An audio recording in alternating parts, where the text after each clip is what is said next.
تبارک و تعالی کا ارشاد گرامی ہے، ان الذین آمنوا وعملوا الصالحات لهم جنات الفردوس نزلا،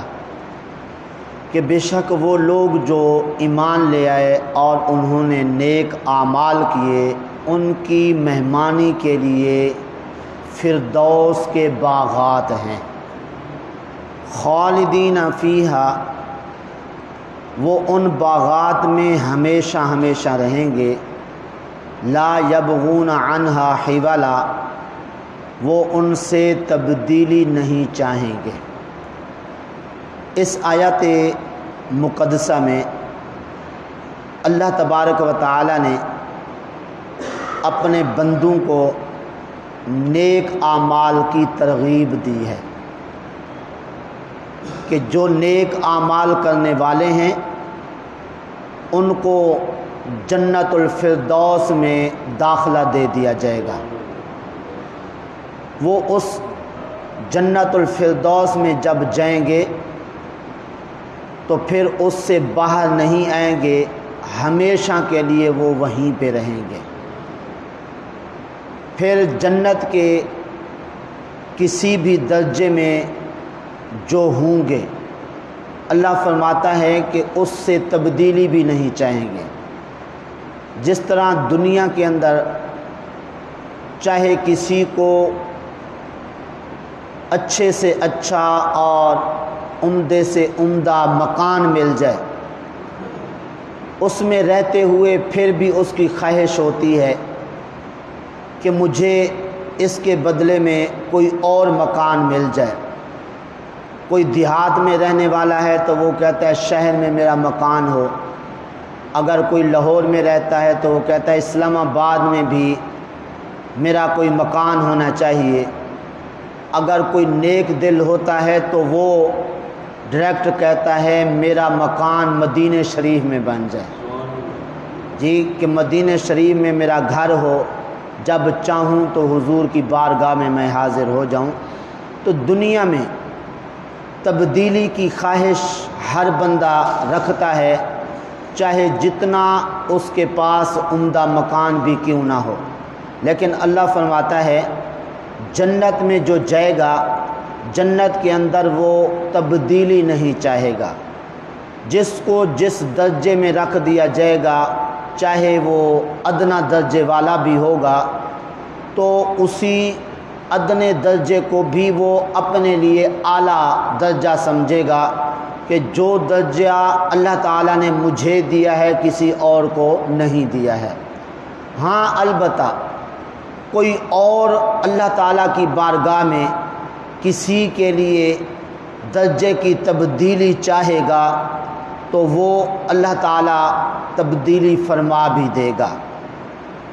تو ایسے خوش نصیب لوگ بھی ہوں گے کہ جو خود تو تبدیلی نہیں چاہیں گے، لیکن دوسرے لوگ ان کی تبدیلی اللہ تعالیٰ کی بارگاہ میں عرض کر کے کروا دیں گے۔ اب وہ کون خوش نصیب ہیں کہ جن کی تبدیلی ہوگی؟ وہ ہیں نیک ماں باپ کی اولاد، کہ جو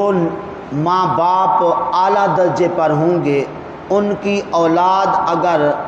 ادنا درجے میں ہوگی، اللہ تعالیٰ کی بارگاہ میں عرض کریں گے اے اللہ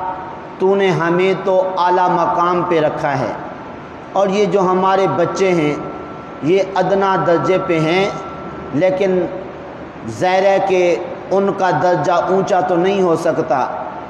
ہمیں تو اجازت دے دے ہم جو ہے اپنی اولاد والے درجے میں چلے جائیں تاکہ ہم اور ہماری اولاد اکٹھے رہیں۔ اللہ فرمائے گا میری رحمت یہ گوارا نہیں کرتی کہ کسی کو اعلیٰ مقام پر فیض کر کے پھر اس کو اعلیٰ مقام کی بجائے ادنا درجہ میں لے جاؤں۔ میرے بندو، اگر تمہاری خواہش ہے کہ تمہاری اولاد تمہارے اکٹھے رہے، میں ان کو بھی اعلیٰ مقام دے دیتا ہوں، تم اکٹھے رہو۔ سبحان اللہ، یہ ماں باپ ہیں جو دنیا میں بھی کام آتے ہیں، آخرت میں بھی کام آئیں گے۔ اگرچہ آج کل لوگ اپنے ماں باپ کی کوئی حیثیت نہیں سمجھتے۔ اے دن کوئی نہ کوئی خبر ملتی رہتی ہے کہ بیٹوں نے ماں باپ کی پٹائی کر دی، اپنی بیویوں کا کہنا مان کے اپنے ماں باپ کو گھر سے باہر نکال دیا۔ تو اس طرح دیکھیں ماں باپ اللہ تعالیٰ کی کتنی بڑی نعمت ہیں کہ دنیا میں بندہ بے روزگار ہو، ماں باپ اپنی اس بے روزگار اولاد کے لیے ہاتھ اٹھاتے ہیں اللہ کی بارگاہ میں، مولا ہماری اولاد کو وسیع رزق دے دے۔ اگر کوئی روزگار نہ بھی ملے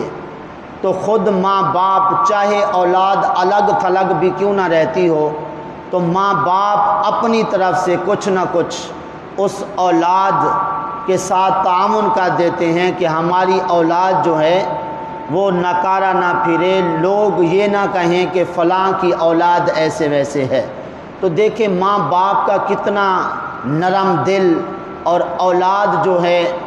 اس کا عمل بھی آپ حضرات جانتے ہیں۔ تو بہرحال یہ ہے کہ جنت میں جانے کے بعد جس درجے میں جس کو رکھا جائے گا،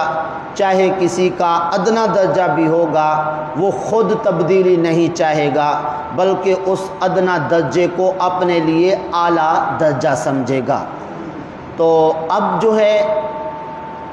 جنت کے اندر جانے کے لیے مزید جو ہے آقا کریم صلی اللہ علیہ وسلم نے بھی ترغیب دی ہے۔ حضرت ابو ہریرہ رضی اللہ تعالیٰ عنہ فرماتے ہیں، صحیح بخاری میں ہے، آقا کریم صلی اللہ علیہ وسلم نے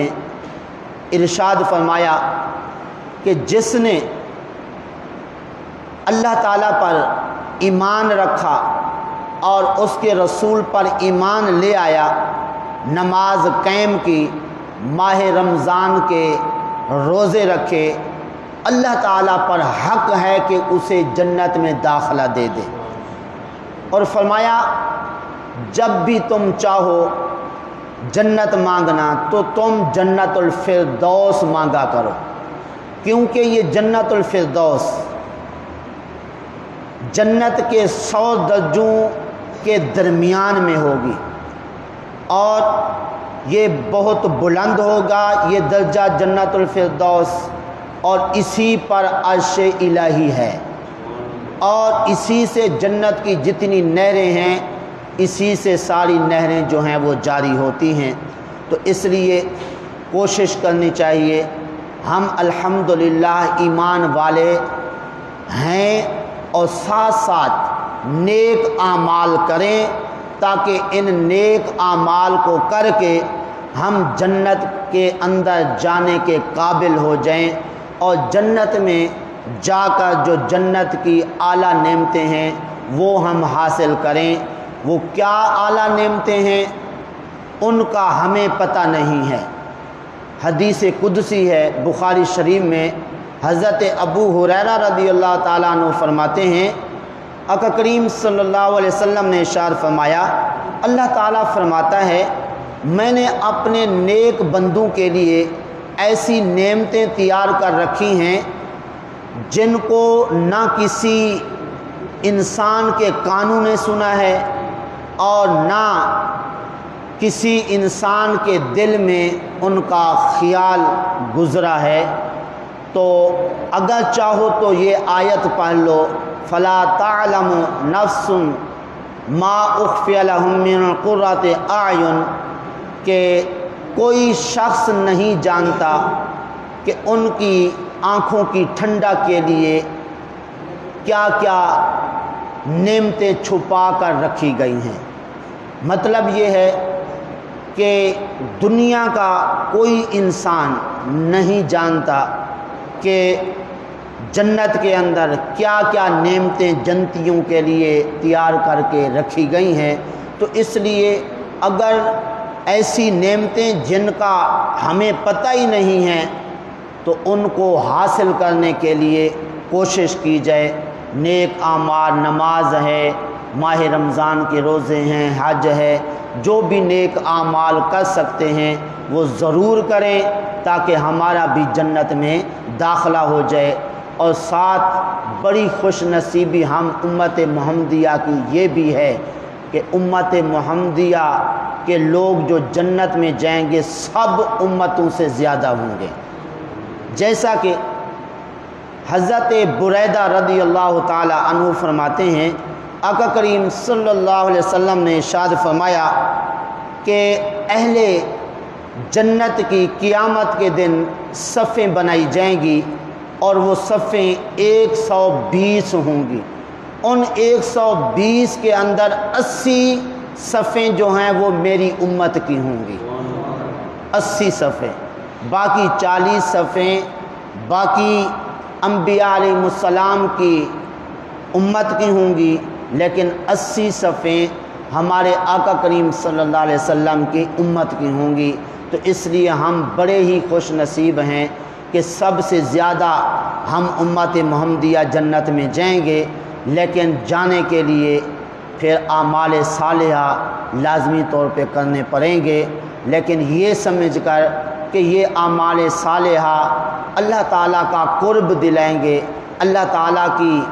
رحمت کا یہ سبب بنیں گے، جائیں گے تو اللہ تعالیٰ کی رحمت سے جنت میں، لیکن یہ اعمال صالحہ جو ہے وہ اللہ تعالیٰ کی رحمت حاصل کرنے کا سبب ہیں، اللہ کا فضل حاصل کرنے کا سبب ہیں۔ تو اس لیے نیک اعمال جو ہے وہ ضرور کرنے چاہیے، اور ساتھ ساتھ جب بھی دعا مانگیں جنت کی تو جنت الفردوس کی دعا مانگیں۔ دعا ہے اللہ تعالیٰ کی بارگاہ میں جو کچھ کہا صحیح عمل کی توفیق عطا فرمائے۔